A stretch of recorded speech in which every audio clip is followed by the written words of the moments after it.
Hey, what's up guys, it's Nick2. A ton of you guys voted for which sorcerer build you wanted me to post next, and that was Chain Lightning, and I have spent a way more time on this build than I had initially anticipated. As you can see, it is extremely fun to mob with. It's actually very good at mobbing. You can just absolutely blast through dungeons or just infernal hordes, and even in the higher tiers of the pit, without having really any uber uniques or any like crazy type of gear. This build, just like Chain Lightning always kind of has been, is very, very good at ad clearing. I really wanted to set this build up without using any uber uniques because I wanted you guys to be able to swap into this without having a massive gear requirement, and I still am not using uber uniques. However, the biggest problem that this build actually is going to have is going to be boss damage, and I think that the build fundamentally just lacks a good way to scale damage. If you have uber uniques on, you're going to mitigate this problem significantly. However, I wanted to make the build video without having any uber uniques. As you can see, the boss damage is a little bit low relative to a lot of other builds. I'll give my overall thoughts on the build later on in the video, but for those of you guys that just want to be Palpatine, this is definitely the build for you. It is extremely fun, and it could be significantly better if it were perfectly min-maxed, but I've spent a lot of time on this, and I kind of want to move on to some other builds, so figured I would just get the video out there for you guys, and maybe I'll revisit it later once I have some better gear, and I'll make a perfected version of the build. Without further ado, let's just get into the build. As always, the build link will be posted in the description over on Mobalytics. The main crux of this build is going to be taking advantage of the new unique axial conduit.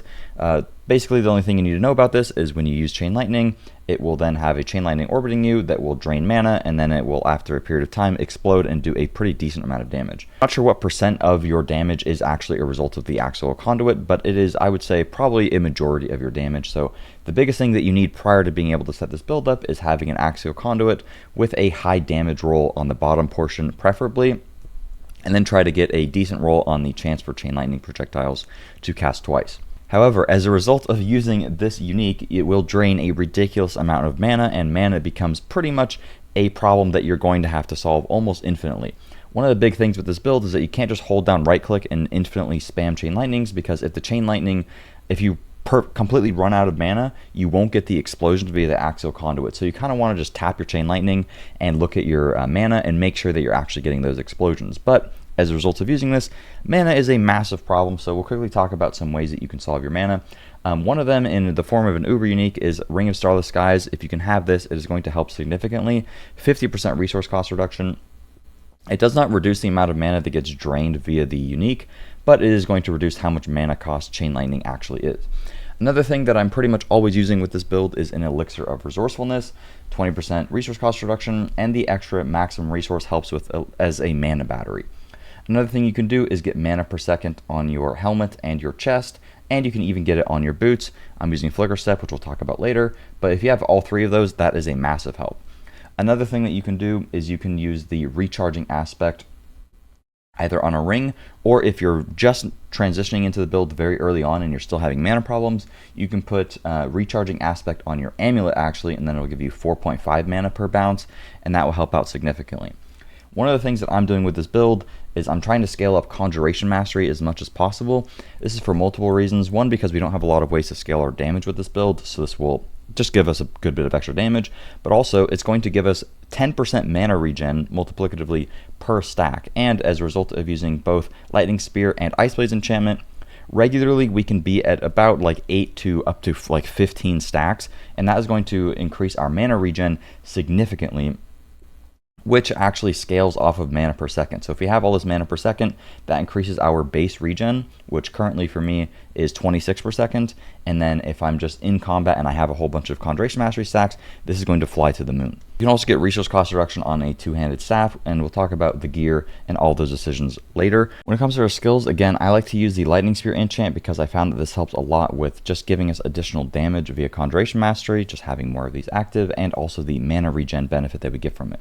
You could also go into Fire Bolt, and then you get a little bit of extra damage. I just found it to be a little bit less consistent. However, if you don't have a Conjuration Mastery amulet, then going into Firebolt enchant is a little bit better. Feel free to swap this around based on your preference. I just found Lightning Spear to be a bit more consistent. Obviously, we have Chain Lightning. We have Charge Bolts for some damage reduction here. It is just a passive that we're going to be getting by activating Unstable Currents, and ideally we'll have Unstable Currents up almost all the time with this build, which helps us a lot. It spawns a lot of Lightning Spears. It's going to be proccing Charge Bolts, and it gives us some attack speed. Teleport, obviously, very nice. Ice Armor, we can have this up literally all the time. Gives us a massive barrier, and it gives us a damage. It has a bug damage interaction with the legendary, which I'll talk about. Spec'd into Lightning Spear so that we get the vulnerable application, and it is going to stun a lot, which is really nice. Ice Blades is for the cooldown reduction, and we go Ice Blades enchant because we need that cooldown reduction so that we can have very high uptime on pretty much everything. You can have pretty good uptime on Flame Shield and Unstable Currents, and as a result of having Ice Blades enchant, you can always have 3 Ice Blades out, so that's giving you a lot of CDR and also damage via Conjuration Mastery.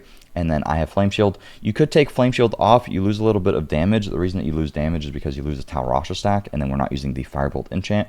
You could put on a Lightning Spear, which is what I played with for a while, but not having the immunity feels a little bad.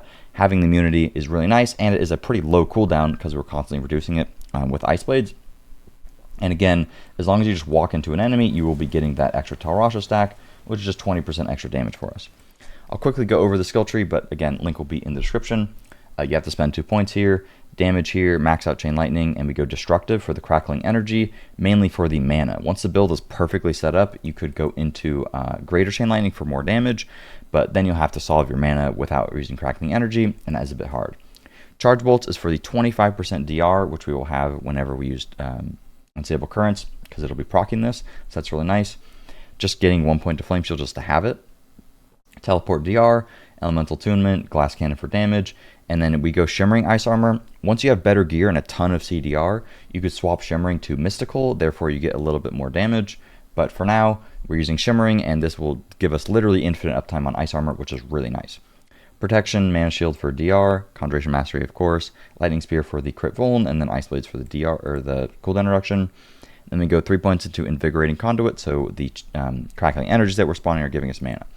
Then I go a couple points into Hoarfrost for just extra damage, points into Electrocution for damage reduction, and then Unstable Currents. I don't know if you need this last portion here, but we just like having Unstable Currents, and we want to have it active all the time ideally, which isn't too hard to do. You just need some cooldown reduction. But it's nice because it's constantly proccing out more Chain Lightnings, more Conjuration skills via Lightning Spear, and also the Charge Bolt skill, which is nice. And for the passive, I like to go with the Veer's Mastery just for 25% DR pretty much. Overflowing Energy will help with your cooldown reduction with Unstable Currents, but I just like having the damage reduction. I don't find that I need more cooldown reduction at this point, but when you early swap into the build, you could go Overflowing. If you're having mana problems still, and you want to play with Firebolt enchant, you could swap off of the points out of Hoarfrost and Permafrost, and you could go into Fiery Surge for 45% increased mana gen, which is nice early on. When it comes to legendaries and uniques, Talrasha is really easy to get. We only are getting 3 benefits out of this, or 3 elements rather, so 60% damage increase, but it has cooldown reduction and non-physical damage, and Potent Warding is actually pretty good for survivability here, giving you 8% maximum resistance. That is actually quite strong there, so definitely want to get a Talrasha here. And then Recharging Aspect is going to give you a ton of mana back, so that is pretty much a must-have.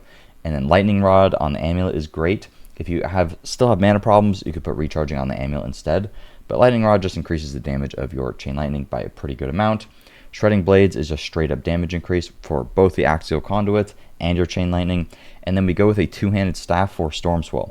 The reason for this is because Stormswell is currently bugged, and when you have Ice Armor active, you actually benefit from it twice, and then if the enemy is frozen, you benefit from it 3 times if you have Mystical Ice Armor on. So this can basically give you a 180% damage increase if you play with Mystical Ice Armor. Otherwise, it is a 120% damage increase. That is why we go for a 2-hander. You lose some cooldown reduction not having a 1-hander and an offhand, but I think that overall this is going to net you more damage, and having the slower attack speed kind of works in your favor because if you spam out your attacks, you will just simply run out of mana too quickly. Otherwise, for your other stuff, you want to have, I find Flicker Step to be really nice, not only because you can get crazy damage reduction on it, but it can just give you infinite uptime on Unstable Currents. Otherwise, you could use a normal pair of boots just like these with mana per second, and then get Orange Herald on it, and you'll have relatively similar uptime on your Unstable Currents. I just like having the damage reduction from Flicker Step, to be honest with you, but in the planner, I will probably have this because I'd say this is a little easier to come by, and that mana per second does help out a lot. Axial Conduit, obviously, try to get a good roll with the damage on the bottom. That's the most important thing. And then I already talked about Shredding Blades. You could go with Conceited Aspect as well, but this is just slightly more damage than Conceited. And then when it comes to survivability, we go with Snow Veiled for permanent unstoppable and 25% DR all the time, because you can just see if I just attack a little bit, I will pretty much permanently have my my ice armor is just up all the time because we get all that cooldown reduction. And then we go into concentration. Anytime we use a conjuration skill, we just get some DR. When it comes to stats on gear, you want to make sure to armor cap yourself. Multiple different ways to do this, but honestly, just get like armor on 1 or 2 pieces, and then temper armor on 1 or 2 pieces, and then you're good. You just need 9310, and then you can put in some skulls. On the helmet, max HP, mana per second, and cooldown reduction are very important. And then you want to temper lucky hit chance to freeze. The reason for this is it helps with stagger, but also if you end up playing mystical ice armor, you will do more damage to frozen enemies, and you also get that passive in the skill tree, which is helpful. Chest, same difference. You can get max HP, intelligence, mana per second, armor. Intelligence is just more damage, but if you want more survivability, go for the HP. On the gloves, you want crit chance, ranks to chain lightning, and then you can get either vulnerable damage or crit damage, and then you want to temper vulnerable damage or crit damage. Vulnerable damage is safer. You need about 80% crit chance for crit damage to take over, and we don't have a lot of crit right now, especially early on into the build. Pants, you know, it's just a unique, try to temper it, and hopefully you get chance for chain lightning projectiles to cast twice or ranks to chain lightning. Boots, already talked about that, but if you want a normal pair, go for max HP, mana per second, movement speed. Temper movement speed, lucky at chance to freeze is quite nice. Ideally, you want attack to reduce evade cooldown, I think, but it isn't going to make too much of a difference. And on the two-hander, intelligence, max HP, resource cost reduction. Alternative to resource cost reduction, you could get lucky at chance to restore resource, but I didn't find it to be all that consistent, and resource cost just helps. Vulnerable damage, and then ranks for chain lightning projectiles. And then on the rings, you can get, I probably should reroll. Should I reroll this?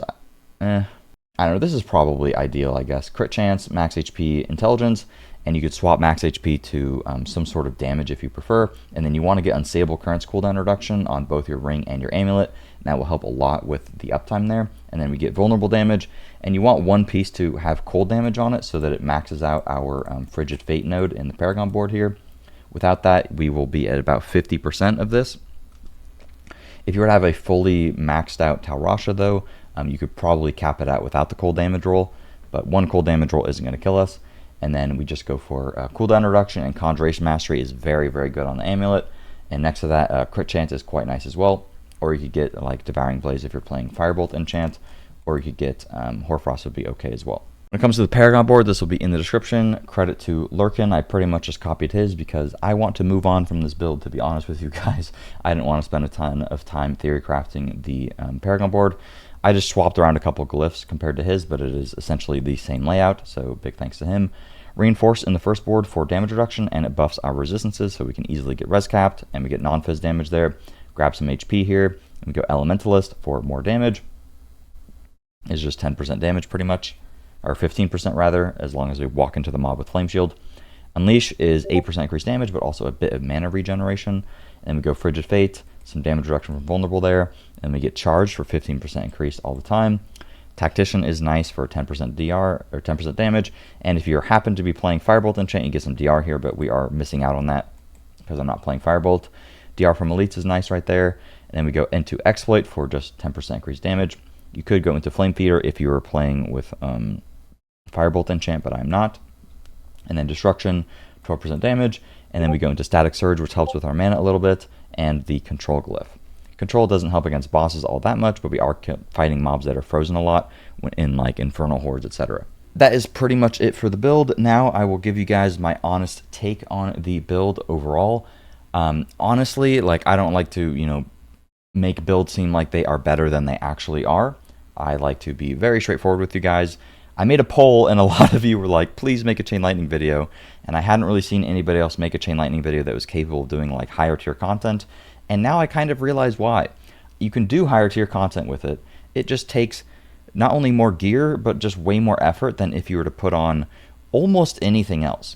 It is very fun. It's nice being Palpatine. It's nice blowing up and seeing decent numbers, but the Axial Conduit pants themselves simply need to be a higher number, or Chain Lightning itself needs to get buffed, or the Conduit pants mana like draining needs to get affected by resource cost reduction, because you just have way too many problems happening at the same time. You're trying to solve mana, you're trying to give yourself infinite cooldown reduction, while also trying to scale damage on something that is very hard to scale damage with. So ultimately, my opinion on this is that I would not ever play this build again. I'm not going to say it's F tier or anything. It's certainly not that bad. It's very fun for ad clear, but you could play Blizzard with infinitely less like investment and do infinitely better. Like, I was able to set up Blizzard in like 2 hours of gameplay at level 100 and do tier 91s, and to do tier 91s on this build at the same pace took way too much time. So honestly, I would not recommend it unless you really, really, really want to play Chain Lightning. That is going to be my honest take. It's really fun for ad clear. It is good for ad clear. You have a lot of survivability. It's not bad in the Infernal Hordes, but if you try to do like pit high bosses, it just doesn't feel good. Or if you try to do very high tiers of the Infernal Hordes, you'll run into mobs that just have too much health, and there really isn't anything you can do about it.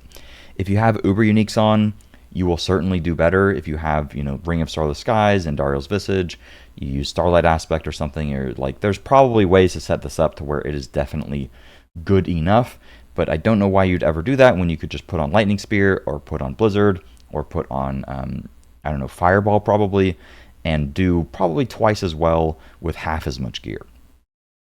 Hopefully that doesn't discourage you guys too much. I know a lot of you wanted a video for this, so that is why I was determined to make the video and continue playing the build. I have not struggled with a build this much in quite a while, and I think it is just because inherently the build really just lacks scaling, unfortunately. So hopefully Blizzard addresses that. Otherwise, it is going to be a similar situation to where, like last season, where the new thing isn't actually good simply because the unique just isn't as strong as it really should be if we are trying to make it the best build for the season. Rambling aside, if you just want a build that is good for speed farming, or you don't really care about doing very high tiers of content, you won't really run into much of an issue. You'll notice that the boss damage isn't great, but if you're not trying to do very high tier stuff, you won't really have a problem. So that's it for the video. Hopefully you guys enjoyed. I'm promptly moving on to Lightning Spear, and I'm going to have a great time with that because I know that that is unbelievably OP. So make sure to stay subscribed and feel free to check that video out when it comes out. And hopefully that will be very soon. I am very happy to be moving on from this because I have spent too much time on this, and I have to kind of just accept that there's nothing you can really do at some point. It just inherently lacks a way to scale the damage.